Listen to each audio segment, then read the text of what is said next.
In this episode, I talk with Violetta Zironi, who is an Italian singer-songwriter living in Nashville, who first gained recognition in 2013 as a finalist on X Factor Italy. After several years as a major label artist, touring internationally and releasing studio projects, she transitioned into the Web3 space, where she became a leading voice in music NFTs. Since 2022, she sold over 10,000 NFTs and generated millions in revenue directly from her fans. She also made history by inscribing a one-of-a-kind song onto the Bitcoin blockchain as an Ordinal. Before we dive into this episode, I want to give you a quick rundown of a few terms Violetta uses, just in case you're unfamiliar or could use a quick refresher. I'll explain what we mean by the terms blockchain, NFT, Web3, and ordinals. Feel free to skip ahead if you're already fluent and want to get straight to the conversation. Blockchain. Think of a blockchain as a public digital notebook that's copied and shared across thousands of computers. Every time something happens, like a transaction or someone uploading a file, it gets written into this notebook. And once it's written, you can't erase it. That's what makes it secure and trustworthy. No single person or company controls it, and everyone can verify what's inside. On-chain. Now, when we say something is on-chain, we mean the actual data, like a song, a piece of art, or some code, is stored directly inside the blockchain. That's different from most cases, where you just store a link to the file elsewhere. Putting it on-chain makes it permanent, tamper-proof, and resistant to censorship. But it's also expensive and technically limited. Blockchains aren't built for big files, so it's usually reserved for things that are meant to last. NFT, or non-fungible token, is basically a digital proof of ownership. It's like a receipt or a certificate that says, you own this specific digital item. It could point to a song, a video, an artwork, or anything really. What makes it powerful is that it's recorded on the blockchain, so anyone can verify its authenticity, and they can verify who owns it and when it changes hands. Unlike an MP3 you can copy a million times, an NFT is unique, and it's that uniqueness that gives it value. Web3 is the bigger picture. It's a vision for the next version of the internet, one where users own their data, creators keep more control, and platforms are decentralized. Instead of companies like Meta or Google owning everything, you interact through protocols that run on blockchains. It's still early and a bit messy, but the core idea is about shifting power away from platforms and back to people. Ordinal. An ordinal is a way to make one tiny piece of Bitcoin, called a Satoshi, unique. Normally, all Satoshis are identical like drops of water, but with the Ordinals protocol, you can give a Satoshi its own identity by assigning it a number based on when it was mined. Once a Satoshi is identified, you can inscribe data directly onto it, like a song, an image, or a piece of writing. That turns it into a kind of Bitcoin native NFT. The actual content gets stored on-chain inside Bitcoin's ledger, not just linked from somewhere else. What makes ordinals powerful is that they don't need a separate token or smart contract. They work entirely within Bitcoin. That means the song, art, or message you inscribe is permanent, verifiable, and impossible to change as long as the Bitcoin network exists. It's like carving your art into the stone walls of the Bitcoin cathedral. It's there, forever, no edits, no erasing, no middleman. And now, on to the episode.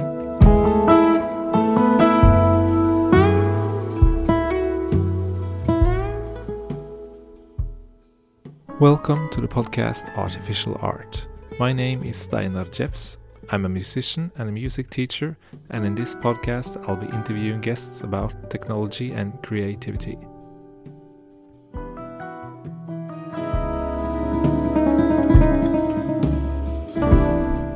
Hi, Violetta. Good morning to you. It's morning for you and it's afternoon for me now, actually. Mm-hmm. Yep. I'll just jump straight into it. So, you've made a song called No Ordinary Kind, which is permanently inscribed on the Bitcoin blockchain and has been sold for 1 Bitcoin, which is roughly $84,000 per today's value, I think. And what does it mean to have a song on chain? And what made you do it? Yeah. Well, thank you for bringing that up. The value of Bitcoin obviously is very volatile, which, is a fun roller coaster to be on, but also like not always the easiest one. At the time of my sale, Bitcoin was worth 60,000. So that's sort of how I determine the value of that sale. Because I usually say it was $60,000. What does it mean to have a song on chain? I mean, it means different things for different blockchains, I guess. For regarding Bitcoin, when you have a song on chain on Bitcoin, actually scrap that. It on chain is not what people normally do when they create NFTs. Let me put it that way. Like an NFT, the art that you see on an NFT is not on chain necessarily, unless it says specifically on chain. My song was on chain because it's inscribed inside basically a Bitcoin transaction, a Bitcoin block, one of the blocks that are being mined.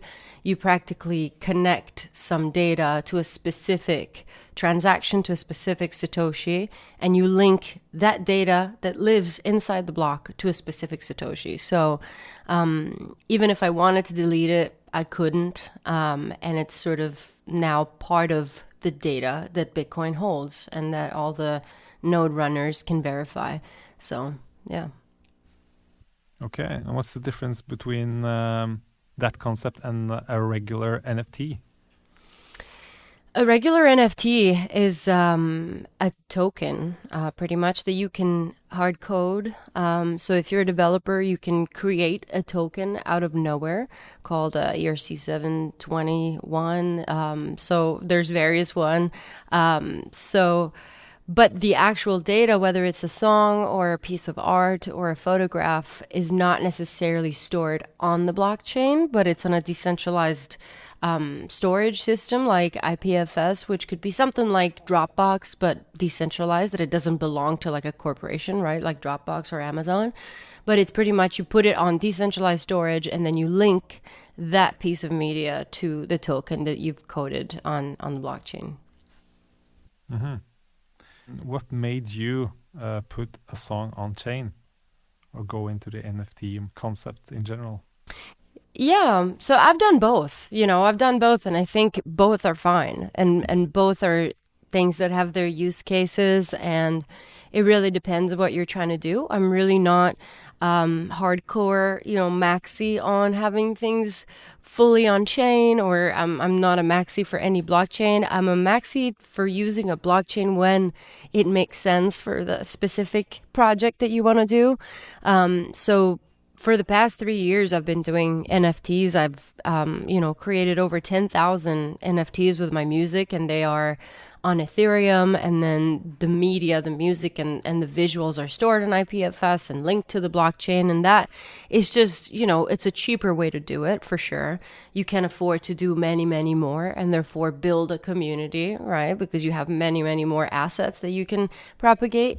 But when it came to that specific song, my song No Ordinary Kind, I thought it was very important for it to be on chain because it was marking a special moment, that I just wanted to memorialize and just have there forever. It's just, in my opinion, choosing the blockchain and choosing the medium and the tools and the strategy is just an extension of the art that you're creating. So if a song requires to be forever available there, then put it on chain. If the other album is maybe more about building community and about versatility, then it's okay for it not to be on chain. Right.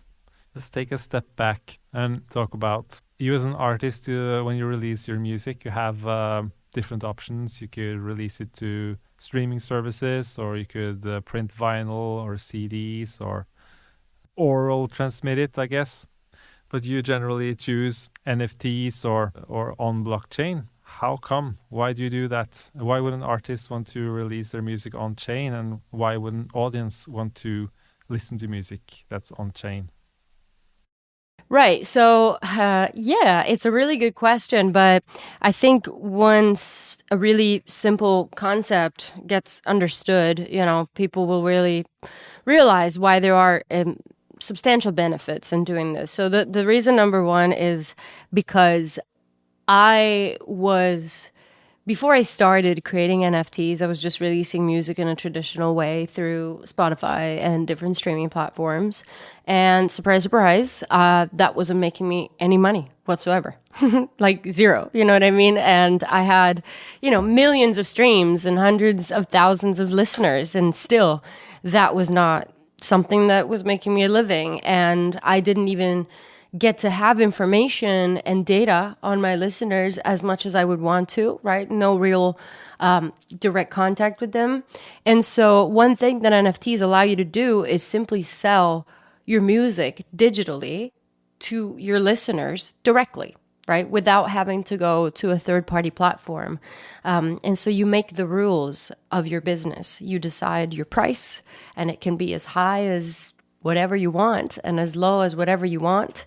You can decide the supply of your NFTs, of your music. You want to make a limited edition, 10,000 records, that's it, right? And then they're going to be really rare. And you're selling directly to people, and you can choose to ask them for their contact information and then create a community that's independent of all the other platforms. So in case Spotify goes bankrupt, and I really hope they do eventually at some point, you will be independent of that, and you'll be running your own show like you should as an artist. Yeah. So then you get a bit more control, or a lot more control, and the supply is kind of finite, or you could define it by yourself, as you said. Mm-hmm. So I guess it's kind of a way back to something resembling a physical item. Exactly. Yeah. But when I talk to people about NFTs and the concept of a physical object in the digital world, people tend to get really confused, and they don't understand why. I mean, if you have a MP3 or a WAV file on your computer, and you inscribe that or make it into an NFT, what makes that version unique or special as compared to just a file you could download? Why not just use Bandcamp or some site like that instead? Yeah, there's two reasons. First of all, Bandcamp could go away, right? And if Bandcamp goes away, what are you going to do? You know what I mean? Like, you're still depending on someone else to provide the infrastructure for you to run your business, which is risky. No real entrepreneur would ever do that. No real entrepreneur would just sell their stuff on Amazon. You know what I mean? They will have other ways to sell, diversify, like with everything else. If you're a really successful entrepreneur, you would build something like Amazon for yourself, so you don't have to split the pie with other people. So that's one reason. And the second reason is more like the philosophical thing. And it's funny that people don't seem to grasp that fundamental meaning of ownership. Okay, like, we live in a digital era. We're seeing it every day. In the last couple of years, the world has sped up so much with technology. Like, think of AI, that now it feels like, how did we ever survive without it? You know what I mean? So we live in a digital era, and in a digital era, owning things digitally makes sense, just like you own them physically. People are digital nomads now. They travel the world. The world goes so fast that you simply don't have the capacity in your life, the space, and just the room, like physical space, to own physical things anymore. Everything is digital. It's just not practical anymore to own physical things. But people never understood that when something is online, digital, you weren't really owning it. You were only viewing it. It was only sort of there for you to see it or borrow it or stream it, unlock it. But through the blockchain, you can actually own things digitally online because they are independent of every server that allows you to view them, see them. You know what I mean? They will exist anyway. And so in a world that's increasingly digital, just the same as we have our money is digital in bank accounts. Do we see that cash? No. You know what I mean? It's in the bank account, and the bank is probably using your money to, to loan it to somebody else. You know what I mean? And so with NFTs and the blockchain, you can actually own something digitally. And I think it's really as simple as that. And so if any of the factors that determine you owning that thing go away, you still own it because you really do. You really own it. So it's the fact that it doesn't go away, even though the company distributing it could go bankrupt, and it would still be there. That's right. But it's still dependent on electricity and infrastructure and stuff like that, though. Yeah. If all power went out, you would lose it anyway. Correct. Like from a solar storm or something. But I mean, if the power went out, you would lose everything pretty much. Yeah. Don't you think? But not vinyl, though. Not vinyl, but you would lose things that are far more important than vinyl records. You know what I mean? You would lose all your digital stuff, identity, bank accounts, like documents, everything. Yeah. You would lose, and the world would pretty much. It would be an apocalypse, I think. Yeah, if for we sure. Didn't have any more electricity. Definitely. So, I mean, yeah, it was a good explanation. I think that the part of actually owning something, and the next bit you were talking about, that in a digital world, it's not practical to have a physical object anymore, at least for a lot of people. There are, of course, still a lot of people that enjoy collecting vinyl and having crates of it, or an entire wall with vinyl at home. And they're not exclusive. They're not mutually exclusive. Like, I only do NFTs and vinyl. So only do collectibles, whether they're physical or digital. What I don't like is the non-ownership of streaming. Because both vinyl and NFTs are both ownable in different ways, physically and digitally. But when you stream, you're really just paying for nothing.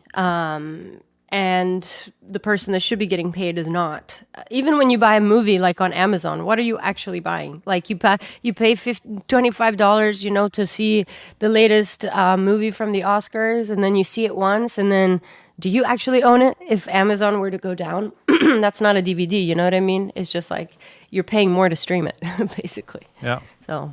Yeah. How do you actually inscribe your music on chain? How do you do it, like, practically? Practically, there are some challenges when it comes to inscribing music on Bitcoin, because the data space that each block can host is very limited. It's 4 megabytes per block. So 4 megabytes is tiny. If you think about it, like, a whole song is going to be a lot more than 4 megabytes, right? So the first challenge is, can you compress a song to 4 megabytes? It is really expensive as well to inscribe a song and occupy a whole block, because you have to basically pay a miner to reserve that block for you, which is, a lot. Depending on the traffic on the blockchain, it can be more or less expensive. But what I did was, I wanted to inscribe by myself. I didn't want to work with a miner. And so I had to, basically, the max size of the transaction that you can make when you're inscribing without working with the miner is 400 kilobytes. So my biggest challenge was to compress a song with a visual down to 400 kilobytes, which is minuscule for people that maybe don't know. It's like so small, nothing is ever that small unless it's like code. You know what I mean? When it's an MP4, it's going to be really hard. But thankfully, for the kind of music that I make, like my genre, I was able to do it preserving the sound that I was going for. So that was the first challenge. And then there are tools that you can use where you can basically drag and drop your content, and then pick the piece of Bitcoin that you want to inscribe on and pay the fee, and then go ahead and do it. And they're pretty developed with the tools now to make it no code, very user friendly. So Yeah. So you have to accept that you get kind of low quality resolution on your music then. I think it's not about accepting it. It's rather a feature than a bug. You are aware of that the moment that you decide to inscribe, and so that's part of the reason why I did it.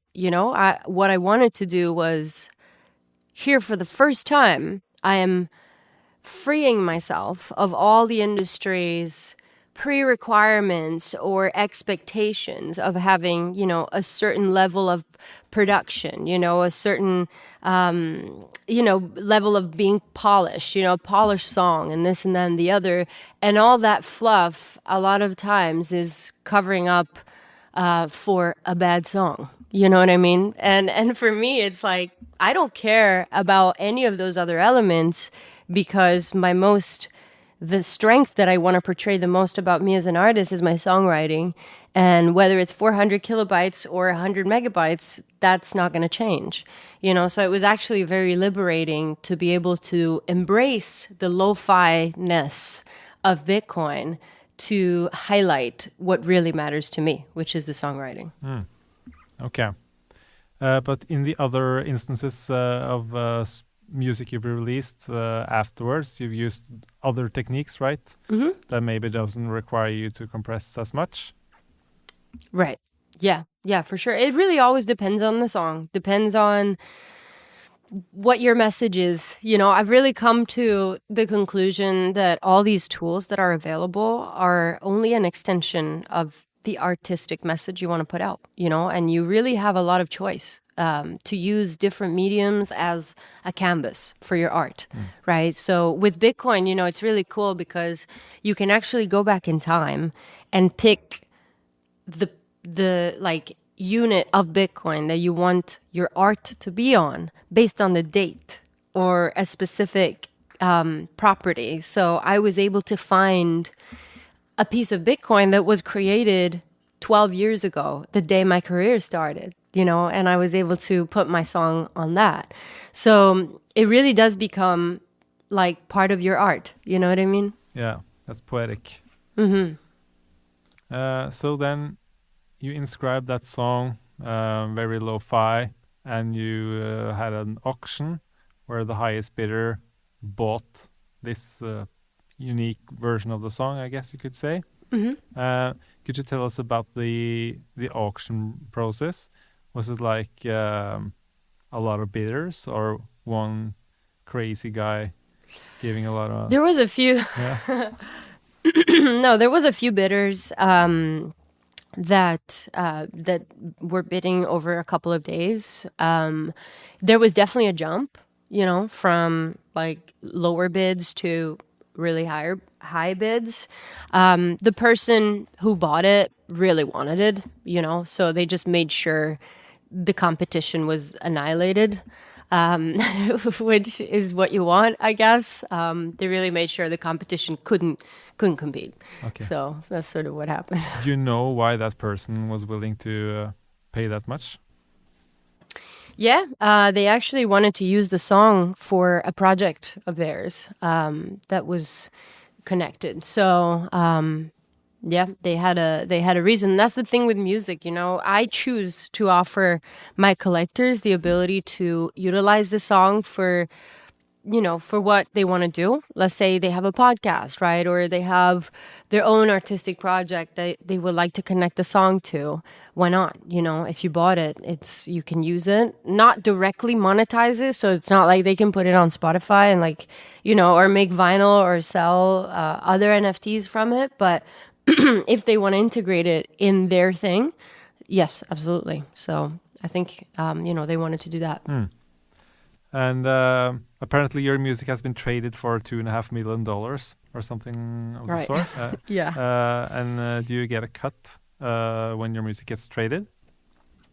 Yes. Most of the times, yes. It does kind of depend on the seller. But for the first year and a half, yes, I was getting 10% because that's what I decided. But then exactly an example of centralization, even when it comes to NFTs, and why it's important not to rely on secondary marketplaces that sort of act as a platform for you. The biggest NFT trading platform, which was OpenSea at the time, decided to change the rules and stop enforcing royalties that creators had set for themselves. And then all of a sudden, the decision that I had made of taking 10% of every resale, that was optional all of a sudden because of a decision made by the marketplace, not me. And that's when I decided to build my own marketplace and direct people to my website directly to trade. So yeah. Right. Okay.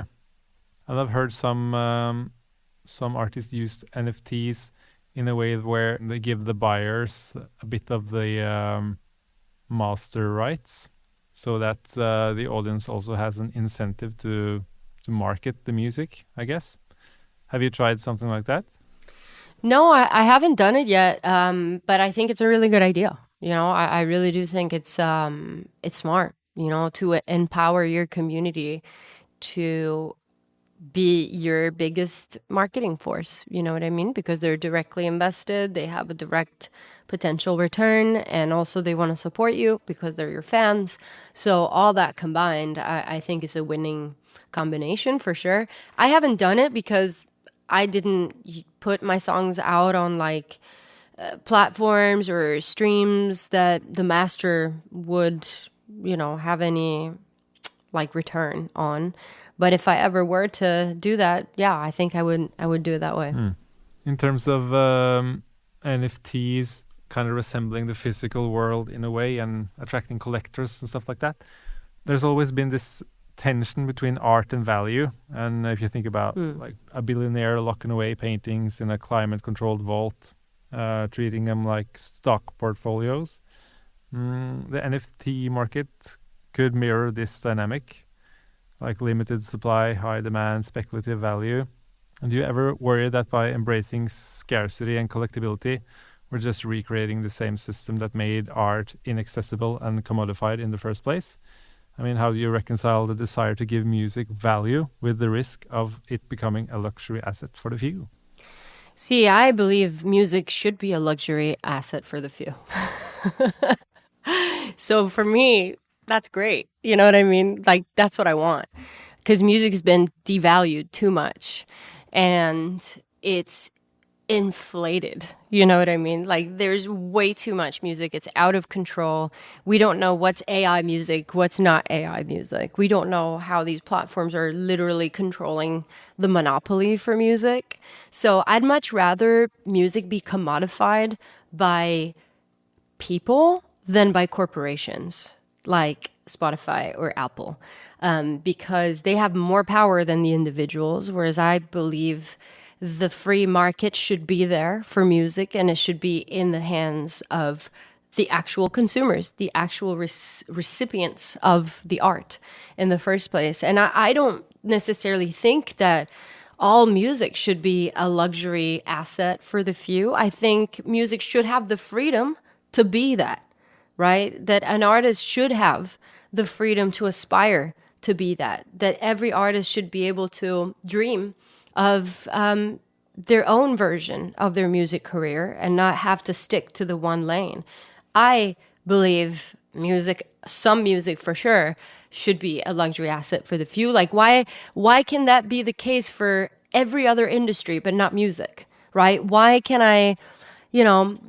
are there Prada bags that are $5,000 and there are H&M bags that are $5, and that's completely fine? The Prada bag is a luxury asset for a few people, and nobody can own it, but everyone wants it. And I think that's another great way to have music. Why not? Why does there have to be this everything is the same concept for music and not for any other product, I guess to play devil's advocate to that argument, it would be that music is kind of ahead in front of the other industries in that way, that that is more democratic and more accessible to all, in contrast to fashion and physical objects.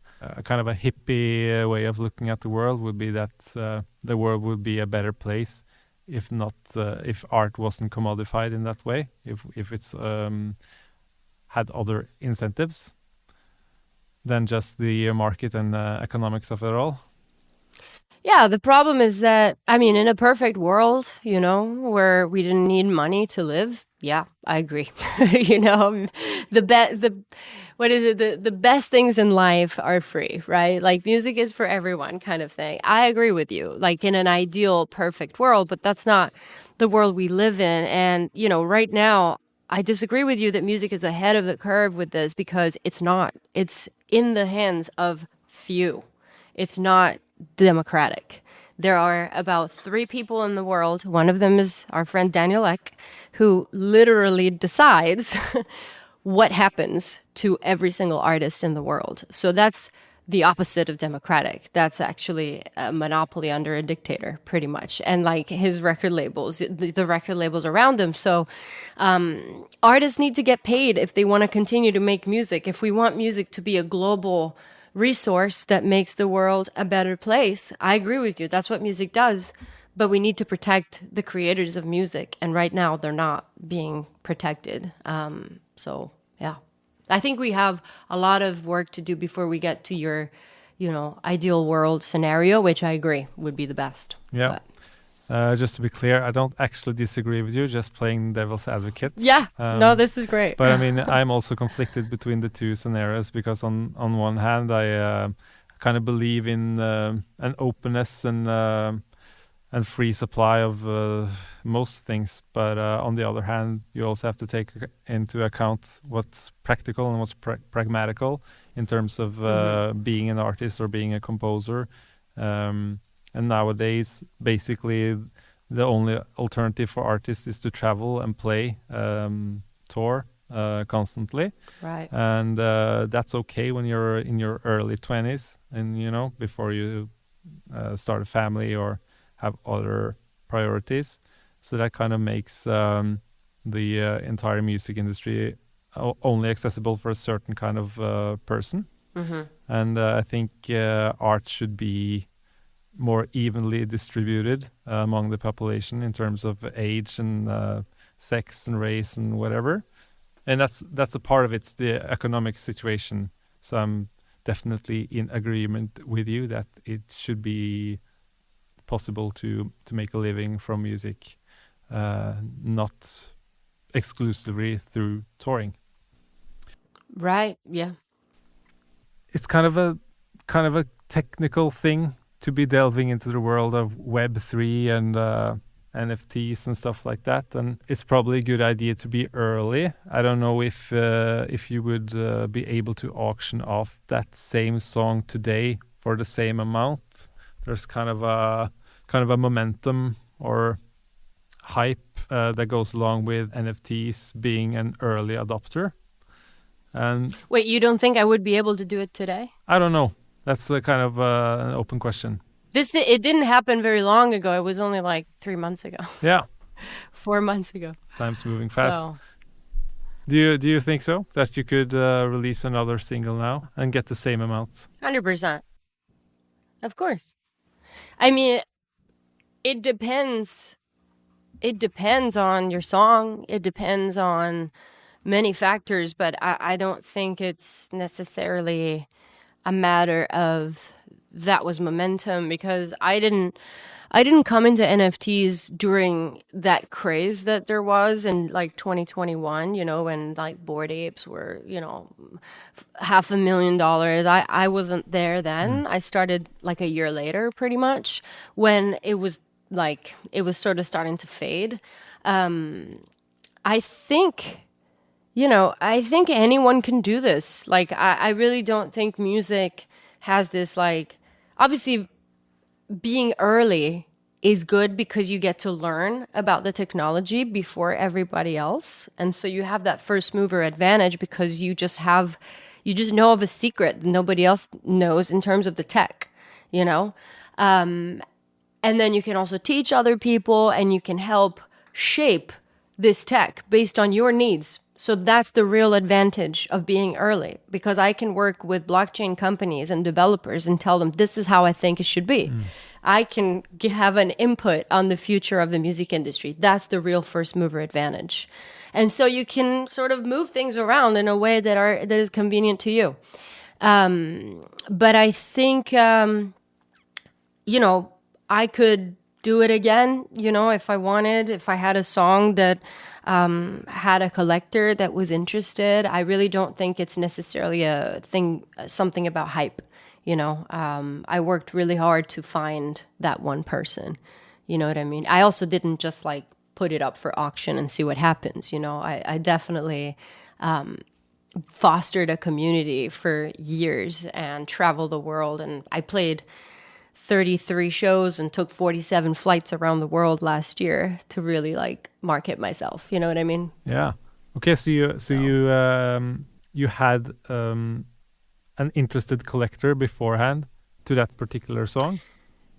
Yeah, I had a community, I had a community of over 1,500 people that I'd been fostering for years.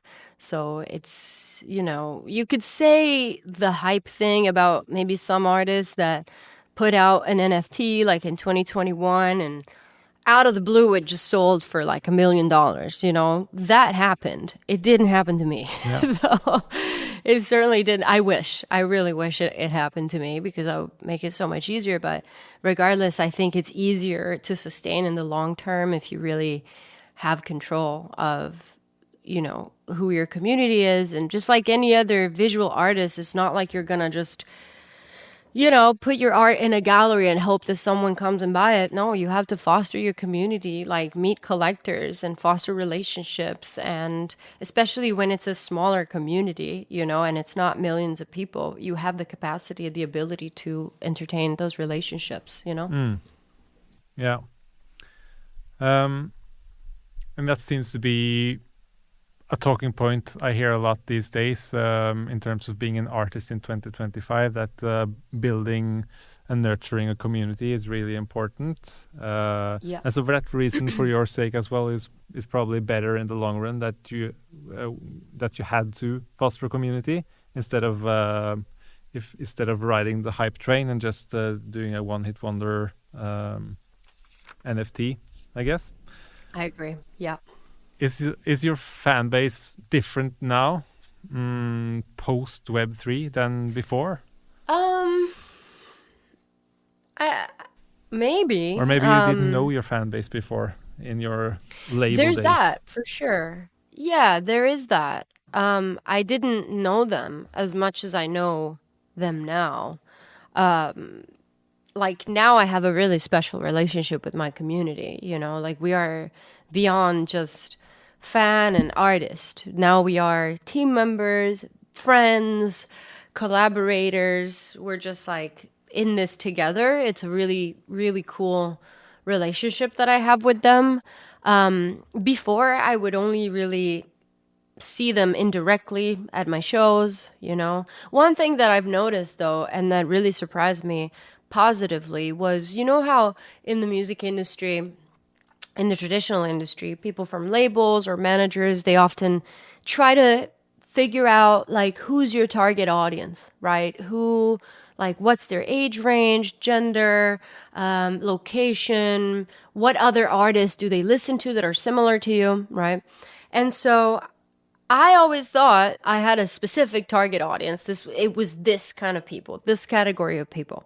And then when I got into Web3, and the open market opened up in front of me, and all those walls were knocked down, I realized that none of that was true. Like, there is no reason why you should have a single category of people that will listen to your music.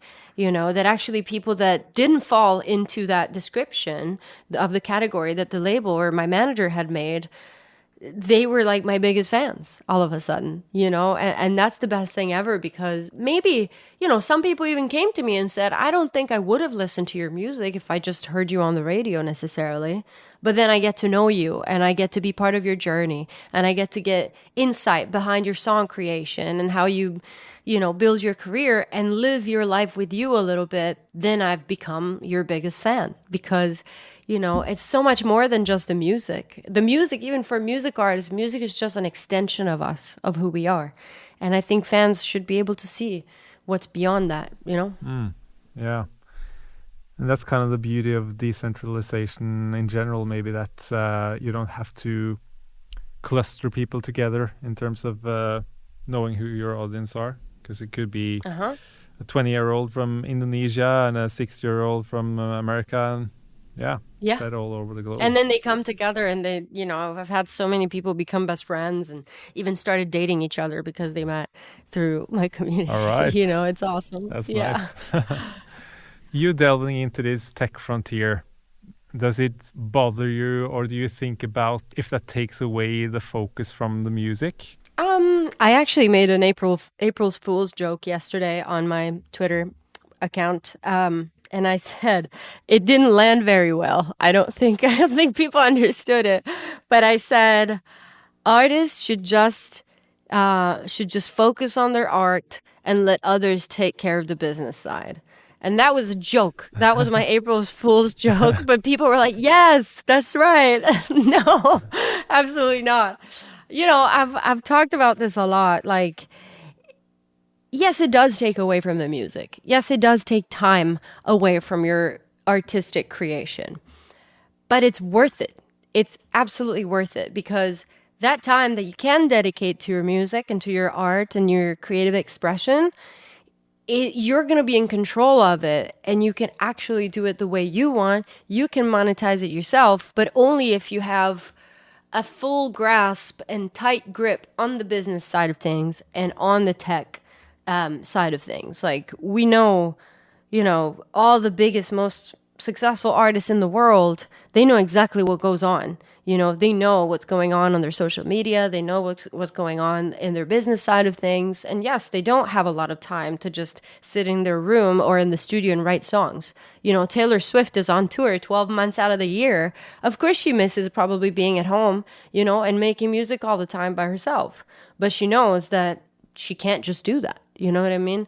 So I really think this is kind of an excuse that a lot of artists and a lot of people in the business, that's the thing. Like, I feel like artists are brainwashed by the industry, who's like, no, you just take care of the business. We'll take care of the artist stuff. We'll take care of everything else. It's just a way to control people. You know what I mean? I'm not able to work with music managers because of that reason. Like, I fired so many, and now I'm just like at the point where this is not going to work. You know what I mean? So I just manage myself, and I'm happy with that, And you've kind of come up the traditional way of recording albums, 5 of them, I think I read somewhere. And also, I think I saw a podcast with you where you referenced during COVID days that you performed for, I think it was 3,000 hours on Twitter Spaces. Yeah. And I mean, doing something like that probably does wonders for your craft, I would think. For sure. And as you know, I work for an educational institution. And so for kids, or not necessarily kids, but students coming up now, that kind of skips that part that you've gone through. I mean, the traditional label route, recording albums. They're simultaneously developing their craft and finding their voice, and at the same time they're hearing about NFTs and digital marketing, AI, social media presence, and all of that. Do you have any advice on balancing working on your craft and doing managing and being a sovereign artist? I think there's a time for everything, I think you really have to be aware of what it is that you need at that moment. Okay. And so be able to prioritize what you need. I was fortunate that before I started with Web3, I had my music made. Like I'd spent so much time creating music, and I had so many songs and I had an album ready. And so after that, I was able to focus for a whole year on marketing and the business side of things and learning the tech because I knew I had this album that needed to come out. So sort of dedicate the time to each thing when you need to. And then my second year in Web3, was very much, I made another album, and I'm sort of, I think it's important, whatever it is you're doing, make sure you're doing it in a focused way. So what I'll do right now is dedicate like maybe a month out of the year where I only write songs. And the business side of things is sort of on the secondary. I still do it like when I have time. I do the bare minimum to make sure it keeps going, or I delegate some stuff, but for the whole day, I just write songs. And then the rest of the time, maybe I'll be traveling for a couple of months and I focus on that. And then the rest of building, you know what I mean? Just sort of compartmentalize based on the priority of that moment, not to overwhelm yourself. But I'm not going to lie. There were times where I was working 18 hours a day, until like 6 a.m. And I would sleep for 4 hours for like a year and a half. I did this. And even now I still work like 14, 15 hours a day. But it's what you got to do. You know what I mean? So. That sounds hard. Yeah, but I love it. It's my passion, I'm working for my dream. So yeah, makes it worth it. Mm-hmm. We're running out of time, but I'm hoping to have one last question. If that's okay. Yeah, definitely. Yeah, sure. Because you do a lot of community fostering, mm-hmm. and there's kind of a spectrum between artistic integrity and community involvement. I heard a podcast with John Mayer, who was talking about that his fans often realize that they like his stuff a few years after the release of the album. Yeah. And so his job is to stay just a little bit ahead, so you don't like it until next year or the year after, he says. So on the one end, you have someone like John Mayer, where the artist is a visionary and he's leading, not following. On the other hand, fans might vote on a song's mix or which lyrics to include or which cover art. Where do you place yourself on that spectrum? And do you think there's a point where involving the community too much risks diluting the very thing? Yeah, I think there needs to be a balance there for sure. I don't necessarily involve my community in my artistic choices. Like, that's the one thing that I like to keep for me. It's the very first reason why I wanted this kind of freedom, so that I could have full control over that and just be able to express myself. And I think it's in their interest that I keep that, pure, so that I keep my motivation up and I can keep delivering value to them. What I do involve them a lot in is, I just give them a lot of access. I'm very transparent. I'm very inclusive with my path. So I'll allow them to come to the studio with me when I record. They can't really tell me how I should sing something. You know what I mean? They're just going to watch. But I want them to be part of that process and witness it and feel like they're really a part of it. And they hear my new songs first all the time. They hear the news first all the time. And I'm very, very open. And there's this level of trust where I know they're not going to, spoil it to anybody. And I have my inner circle, the people that have collected a lot of NFTs. They're called, the whales kind of thing, where we meet every month or so and we have a board meeting pretty much, where I explain to them what the next steps are, and I do ask them for advice, what would you guys do, from the business standpoint and the strategy planning standpoint than the artistic side of things. Because another great thing about having a community is they are a resource. There's people in your community that have different talents, different skill sets, different kinds of experience. They come from different countries. They run their own businesses. And so it's in their interest to help you, and you can really tap into their knowledge. So yeah, I have really people that work in all kinds of businesses that can help me when I need, Awesome. Sounds good. Well, I think we'll have to end on that note, Violetta. Thank you so much for joining the podcast. It was a pleasure talking to you. Thank you. Yeah, I'm really glad we can do this, and I'm sorry for all